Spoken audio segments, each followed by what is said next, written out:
માનનીય ડાયરેક્ટર શ્રી, આચાર્ય શ્રી, વંદનીય ગુરુજનો તથા વહાલા વિદ્યાર્થીઓ, આજનો મારો વિષય છે સંચાલન. સરસ મજાની પ્રાર્થના બોલ્યા બાદ સમાચાર. જીવનમાં સમયનું ખૂબ જ મહત્વ. આ સમયમાં અવનવી ઘટના બનતી હોય છે. તે ઘટનાઓને માહિતી કરવા માટે સમાચાર લઈને આવશે પરમાર આયુષ્ય.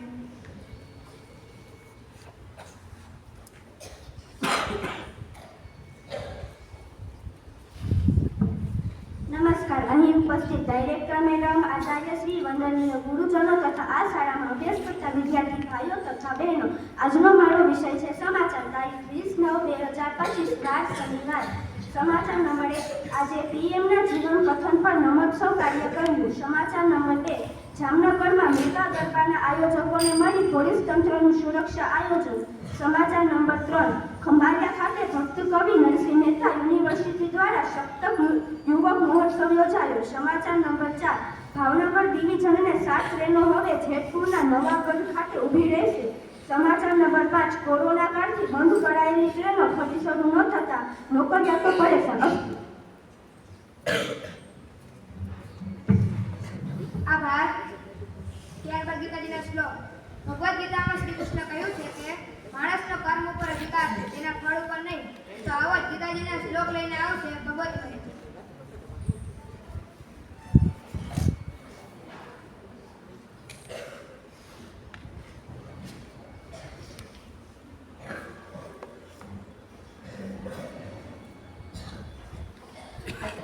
સભામાં ઉપસ્થિત ડાયરેક્ટર શ્રી, આચાર્ય શ્રી, સ્ટાફગણ તથા વહાલા વિદ્યાર્થી મિત્રો, આજનો મારો વિષય છે ગીતાજીના શ્લોક.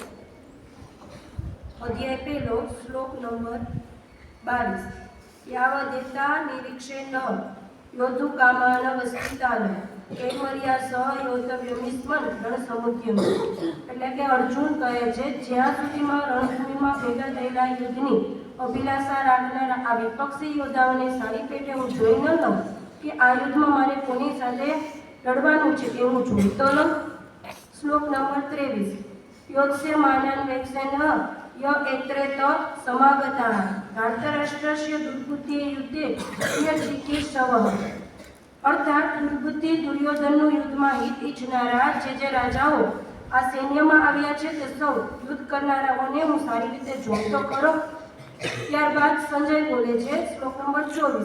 એવ મુક્તો ઋષિકેશે ઉડાકેશેન ભારત સેન યુદ્ધ ભયોર મધ્યે સ્થાપયિત્વા રથોત્તમં ભીષ્મ દ્રોણ પ્રમુખતઃ સર્વેન સાહાચ મહિક્ષિતામ ઉવાચ પાર્થ પશ્યતાન સમવેતાન પુરુમુખી.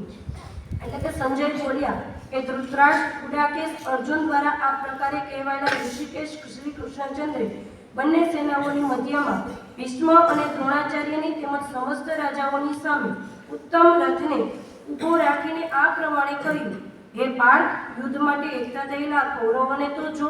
અસ્તુ.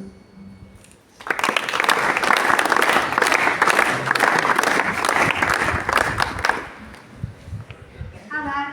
ત્યારબાદ ભજન.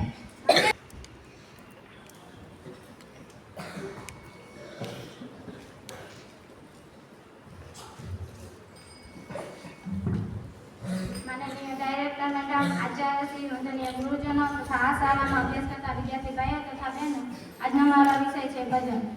વાગતી જાંજરીયું જાણ વાગતી જાંજરીયું જાણ વાગતી જાંજરી કાનાની રૂબરૂ હાજરિયું કાનાની રૂબરૂ હાજરિયું રમવા રાસે આવ્યો વાનક રાખતી લાકડીયું રમવા રાસે આવ્યો વાનક રાખતી લાકડીયું આહિરાણી સૌ આહિરોથી આહિરાણી સૌ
છે એક સાઈડથી ઘર સાફ થઈ શકતું નથી એટલે આપણે પણ ભેગા મળીને કામ કરવું જોઈએ. અસ્તુ.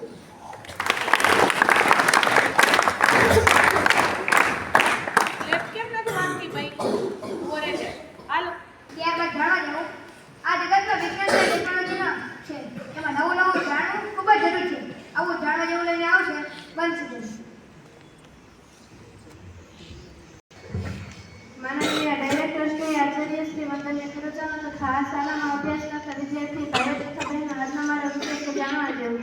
નંબર 1, રૂપિયાની નોટો છાપવાની શરૂઆત 1861માં થઈ હતી. નંબર 2, ભારતનો સૌથી જૂનું દૈનિક ટાઈમ્સ ઓફ ઇન્ડિયા છે. નંબર 3, ગિરનારની તળેટીમાં આવેલું સુદર્શન સરોવર ચંદ્રગુપ્ત મૌર્યના સમયમાં બંધાયું હતું. નંબર 4, ભારતની રેલગાડીઓ દરરોજ 150 લાખ ટનથી વધુ માલસામાનનું પરિવહન કરે છે. નંબર 5, દુનિયામાં થતી કેરીમાંથી 1000 જાતની કેરી ભારતમાં થાય છે.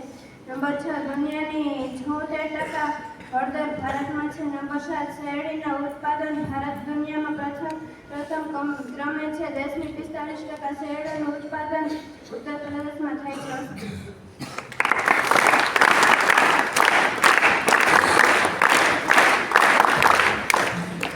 આભાર.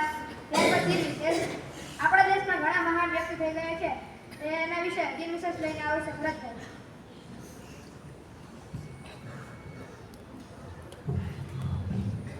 માનનીય ડાયરેક્ટર મેડમ, આચાર્ય શ્રી, વંદનીય ગુરુજનો તથા આ શાળામાં અભ્યાસ કરતા વાલા વિદ્યાર્થી મિત્રો, આજનો મારો વિષય છે દિન વિશેષ 20 સપ્ટેમ્બર વિનોદ કિનારીવાલા.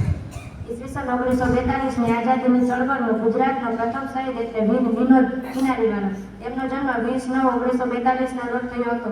માત્ર 18 વર્ષનો અરમાનભર્યો યુવાન આઝાદી